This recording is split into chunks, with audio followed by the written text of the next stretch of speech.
أن لا إله إلا الله وحده لا شريك له إياه نعبد وإياه نستعين وأشهد أن سيدنا ونبينا محمدا عبده ورسوله لا نبي بعده اللهم صل وسلم وبارك على هذا النبي الكريم وعلى آله وصحبه أجمعين أما بعد فقد قال الله سبحانه وتعالى في القرآن الكريم فهو أصدق القائلين أعوذ بالله من الشيطان الرجيم بسم الله الرحمن الرحيم لئن شكرتم لأزيدنكم ولئن كفرتم إن عذابي لشديد صدق الله العظيم وصدق رسوله الكريم ونحن معه من الشاهدين والشاكرين والحمد لله رب العالمين. Hadirin jamaah Zuhur Masjid Raya Darussalam yang dirahmati Allah Subhanahu wa taala. Alhamdulillah, itulah ungkapan yang senantiasa kita ucapkan selaku Allah Subhanahu wa taala. Ucapan ini adalah bentuk wujud ucapan syukur kita kepada Allah Subhanahu wa taala. Tapi syukur yang paling tinggi adalah dengan kehadiran kita di tempat ini dalam rangka untuk menunaikan kewajiban kita selaku hamba Allah Subhanahu wa taala. Ya tentu saja syukur ini sangat suatu hal yang harus kita tanamkan dalam diri kita sebagai umat Islam. Karena kenapa? Karena kalau tidak ada rasa syukur yang kita miliki, maka disitulah kemudian manusia tidak akan bisa hidup dengan tenang. Karena manusia itu kalau bicara tentang nikmat, tentang harta tidak akan pernah puas. Hanya yang bisa memberikan kepuasan adalah kembali kepada Allah atas kesyukuran segala nikmat Allah Subhanahu wa taala. Tapi kalau bicara tentang nikmat Allah itu kan nikmat Allah itu sangat banyak.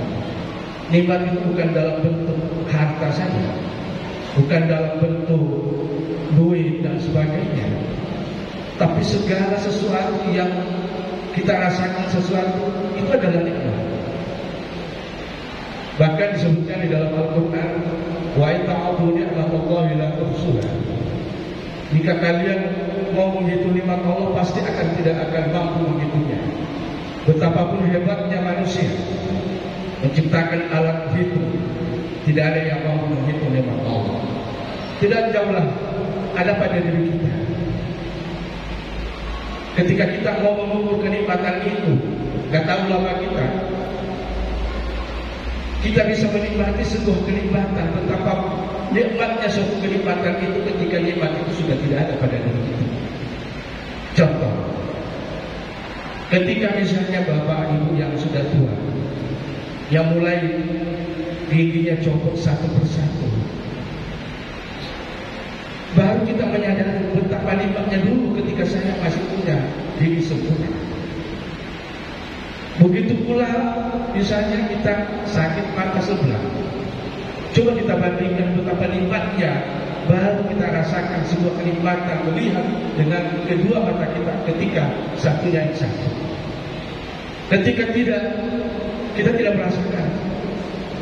Maka disinilah ketika orang sadar terhadap bahwa ketika kenikmatan itu sudah tidak ada pada diri kita, kemudian kita kembali betapa nikmatnya, berarti ada yang memberikan kenikmatan. Siapa? Itu Allah Subhanahu wa taala. Maka wajarlah kalau kita diancam oleh Allah Subhanahu wa taala, la in syakartum la azidannakum wa la in kafartum inna azabi lasyadid. Wajar saja kalau Allah memberikan sebuah ganjaran kepada orang bersyukur terhadap nikmat Allah akan ditambahkan. Penambahan kenikmatan itu bukan berarti misalnya harta kita bertambah secara nominal, tapi ada sebuah kenikmatan yang kita rasakan kita tidak tahu dari mana, itu dari Allah Subhanahu wa taala. Kita bangun tidur, kadang-kadang kan kita bangun tidur pegal semua, tapi suatu saat perasaan indah sekali. Dari mana itu? Dari Allah Subhanahu wa taala. Maka wajarlah kalau Allah semakin banyak kita bersyukur pada Allah, insya Allah semakin dekat kita pada Allah dan Allah akan memberikan balasan. Ya, cuma saja Kadang-kadang kan kenikmatan yang kita minta kepada Allah tidak sesuai apa yang kita harapkan. Tapi jangan dikira bahwa permintaan kita kepada Allah itu bisa saja dialihkan ke nikmat lain, nikmat kenikmatan yang lain. Kita tidak sadar. Misalnya kita minta supaya dagangan kita beruntung, tapi bisa jadi dagangan kita tidak laku, tapi ada kenikmatan yang lain Allah berikan kepada kita. Kita tidak sadar. Maka wajarlah kita sebagai umat Islam, umat manusia, ayo kita senantiasa ucapkan alhamdulillah, asyukurillah. Cuma syukur itu bukan hanya sekedar ucapan. Kata ulama kita, apa itu syukur? Syukur itu menurut ulama kita adalah mempergunakan kenikmatan Allah yang telah diberikan kepada kita sesuai jalan yang diberi Allah Subhanahu wa taala. Jangan sampai kita alhamdulillah saya masih kuat jalan, tapi malas ke masjid. Alhamdulillah lutut saya masih kuat, tapi jarang dia salah. Mestinya kekuatan, kesehatan diberikan oleh Allah kita gunakan untuk dekat kepada Allah Subhanahu wa taala. Kita diberikan masih kuat jalan, ayolah. Kalau tidak bisa 5 kali sehari semalam kita jamaah, iya paling tidak misalnya maghrib. Yang penting ada waktu kita, ayo kita. Jangan sampai nanti kita menyesal. Karena suatu saat nanti ada di antara umat Islam itu, umat manusia menyesal di hadapan Allah Subhanahu wa taala. Ya, kemarin saya sudah sampaikan sebuah kisah.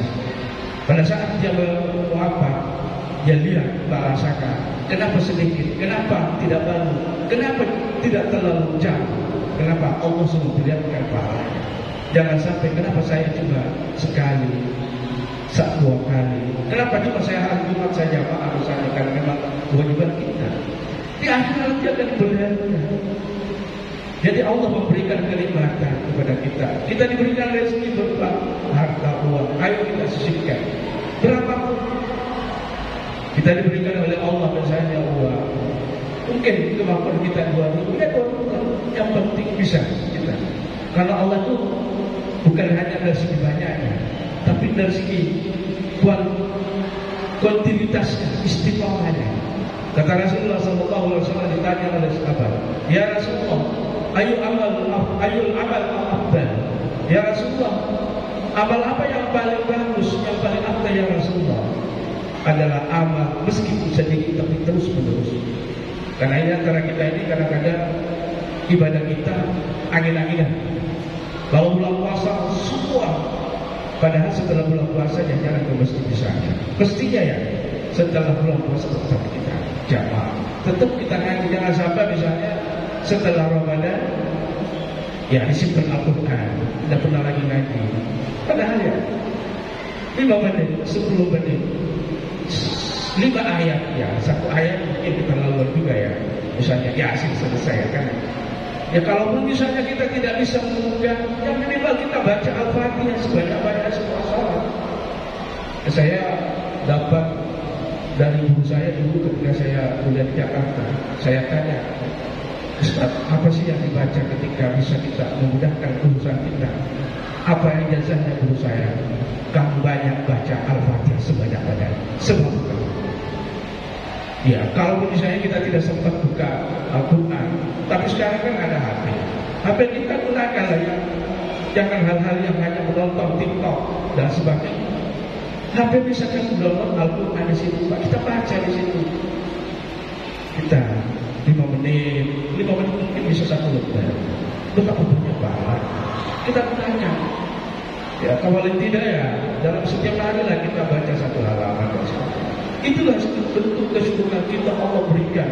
Mungkin Bapak yang masih berikan kelihatan yang masih segar, ayo kita gunakan mata kita untuk membaca dan sebagainya. Baca Al-Quran. Jangan membaca hal-hal yang tidak baik. Hadirin jamaah rahimahullah.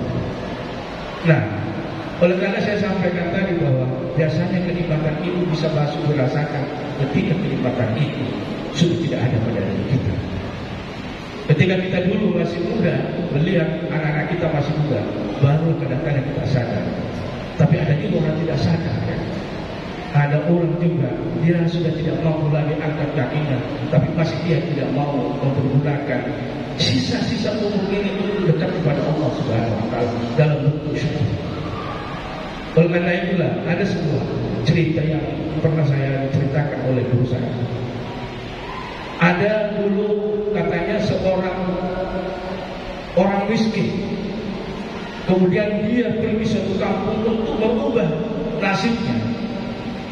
Maka pada saat dia sampai suatu daerah, maka kemudian dia berusaha pontang-panting dengan niat untuk membiayai keluarga. Apa yang terjadi? Allah Maha Kuasa. Karena orang itu bersungguh-sungguh bekerja, hanya bisa terbalik menjadi kaya. Tapi setelah dia kaya, dia tidak lupa. Semakin tinggi rasa kesyukurannya kepada Allah Subhanahu wa Ta'ala, maka terkumpullah uangnya.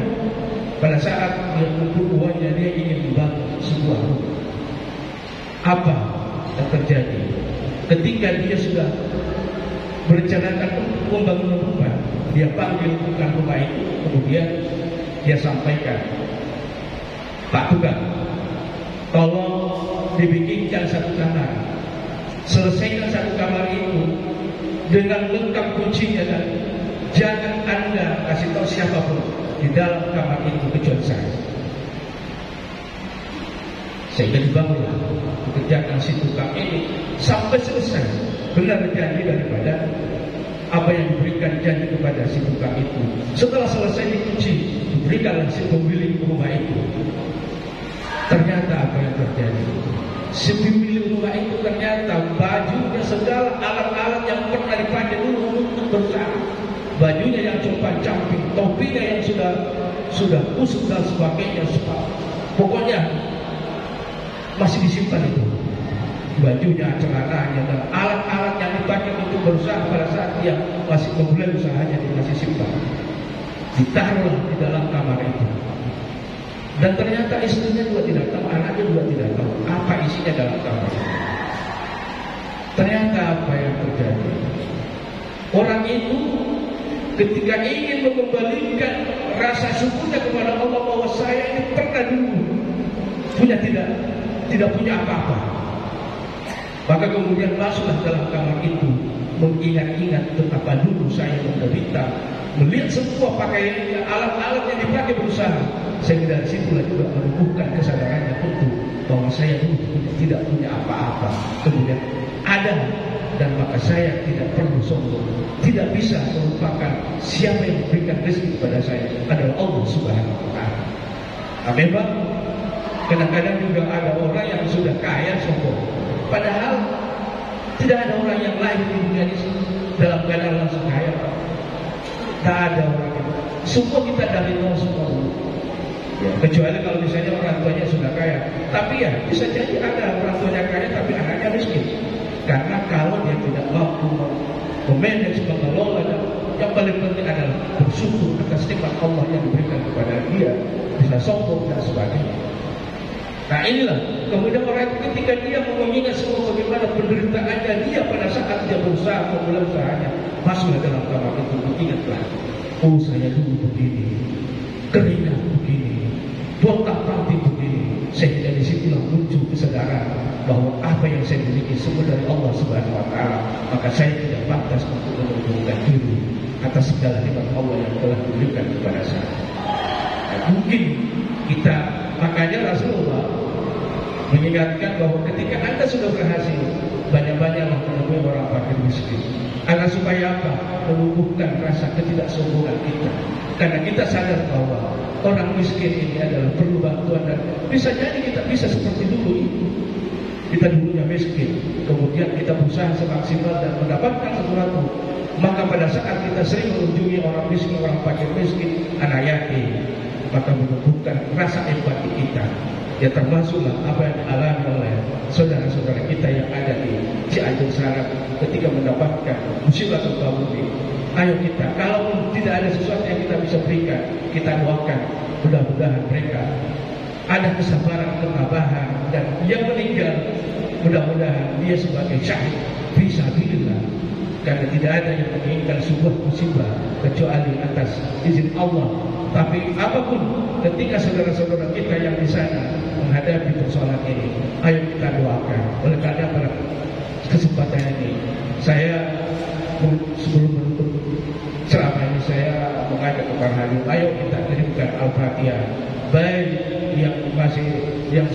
meninggal maupun yang masih hidup, agar supaya diberikan ketabahan kekuatan untuk menghadapi cobaan ini. Dan kita sekarang ini yang ada di sini, kita mengambil hikmah apa yang terjadi di sana. Kita harus memotivasi diri untuk lebih dekat kepada Allah Subhanahu wa taala. Kita berikan apa? Al-Fatihah. A'udzubillahi minasyaitonir rajim. Bismillahirrahmanirrahim. Alhamdulillah. Iyyaka na'budu wa iyyaka nasta'in. Shiratal ladzina an'amta 'alaihim. Amin.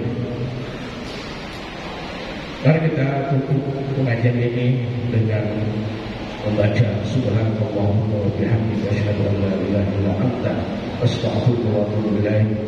Assalamualaikum warahmatullahi wabarakatuh.